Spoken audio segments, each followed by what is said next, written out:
امریکہ اور اسرائیل ایران کے خلاف جارحیت کی جنگ لڑ رہے ہیں۔ امریکی فوج نے ایران میں بڑے پیمانے پر جنگی کارروائیاں شروع کر دی ہیں۔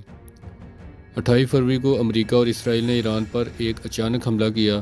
یہ ایسے وقت میں ہوا جب امریکہ دعویٰ کر رہا تھا کہ وہ مبینہ طور پر ایران کے ساتھ امن مذاکرات میں شریک ہے، لیکن واشنگٹن نے ان مذاکرات کی خلاف ورزی کی اور وہ حملے شروع کیے جنہیں اس نے پیشگی حملے کہا، جو بین الاقوامی قانون کے مطابق واضح طور پر غیر قانونی ہے۔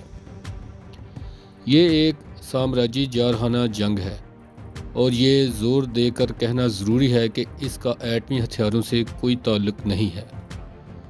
ڈونلڈ ٹرمپ نے ایک تقریر کی جس میں اس نے اعتراف کیا کہ امریکہ کا مقصد ایرانی حکومت کو گرانا اور ایک کٹھ پتلی حکومت قائم کرنا ہے، بالکل اسی طرح جیسے CIA نے 1953 میں ایران کے جمہوری طور پر منتخب رہنما کے خلاف بغاوت کروائی تھی۔ آج امریکہ ایک بار پھر ایک خود مختار حکومت کو گرانے کی کوشش کر رہا ہے۔ اپنی تقریر میں ٹرمپ نے ایرانی فوج کے ارکان کو دھمکی دی اور کہا انہیں اپنے ہتھیار ڈال دینے چاہئیں، اور اگر وہ ایسا نہیں کرتے تو امریکہ انہیں ختم کر دے گا۔ اسلامی انقلابی گارڈ، مسلح افواج اور تمام پولیس کے ارکان سے میں آج رات کہتا ہوں کہ تم اپنے ہتھیار ڈال دو اور مکمل استثناء حاصل کرو، یا پھر بصورت دیگر یقینی موت کا سامنا کرو۔ اور پھر ٹرمپ نے کھلے عام ایرانی عوام سے کہا کہ وہ اپنی حکومت کا تختہ الٹ دیں۔ ایک بار پھر یہ غیر موجود ایٹمی ہتھیاروں کے بارے میں نہیں ہے، یہ حکومت کی تبدیلی اور سامراجیت کے بارے میں ہے۔ آخر میں ایران کے عظیم اور باوقار عوام سے میں آج رات کہتا ہوں کہ تمہاری آزادی کا وقت آ پہنچا ہے۔ اپنے گھروں میں محفوظ رہو، باہر مت نکلو، باہر بہت خطرناک ہے، ہر جگہ بم گریں گے۔ جب ہم ختم کر لیں تو اپنی حکومت پر قبضہ کر لو، وہ تمہاری ہوگی۔ یہ شاید کئی نسلوں میں تمہارا واحد موقع ہوگا۔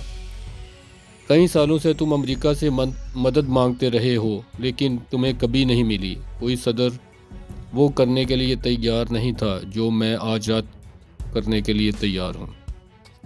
اب تمہارے پاس ایک ایسا صدر ہے جو تمہیں وہ دے رہا ہے جو تم چاہتے ہو، تو دیکھتے ہیں تم کیسے رد عمل دیتے ہو۔ امریکہ تمہاری پشت پناہی کر رہا ہے، زبردست طاقت اور تباہ کن قوت کے ساتھ، لیکن واشنگٹن ایران کے دفاع کرنے کی صلاحیت کو کم سمجھ رہا ہے، اور جیسے ہی امریکہ نے یہ جارحانہ جنگ شروع کی، ایران نے فوراً خطے میں امریکی فوجی اڈوں پر حملے شروع کر دیے۔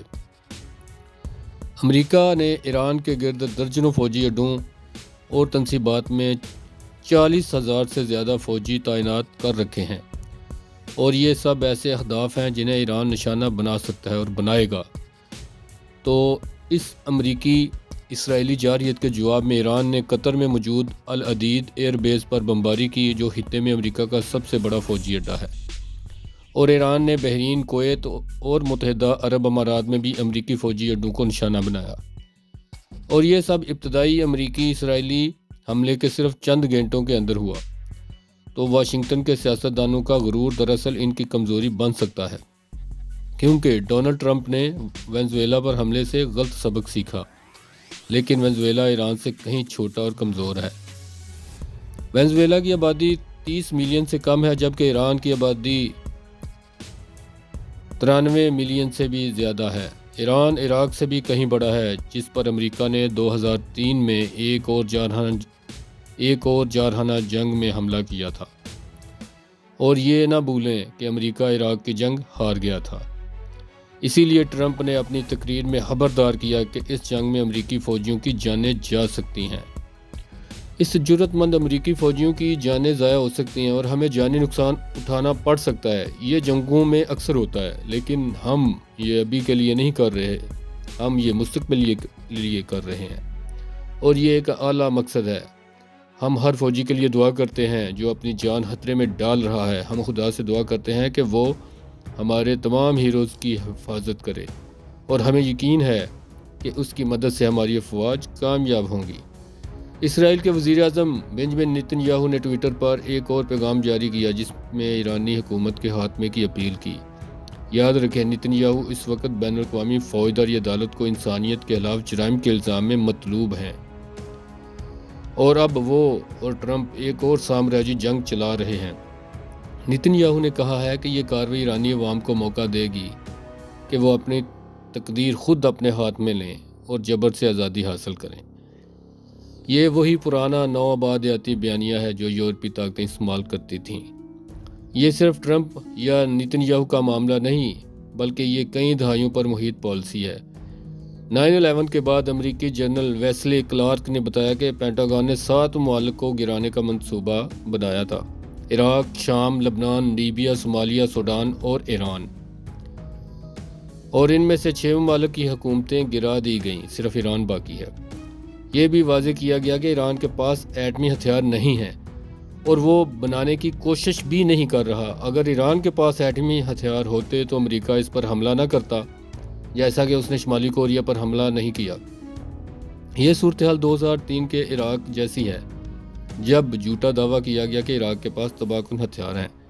2015 میں ایران نے عالمی طاقتوں کے ساتھ ایک معاہدہ کیا جس میں اس نے ایٹمی ہتھیار نہ بنانے کا وعدہ کیا اور اس کے بدلے پابندیاں ہٹائی جانی تھیں۔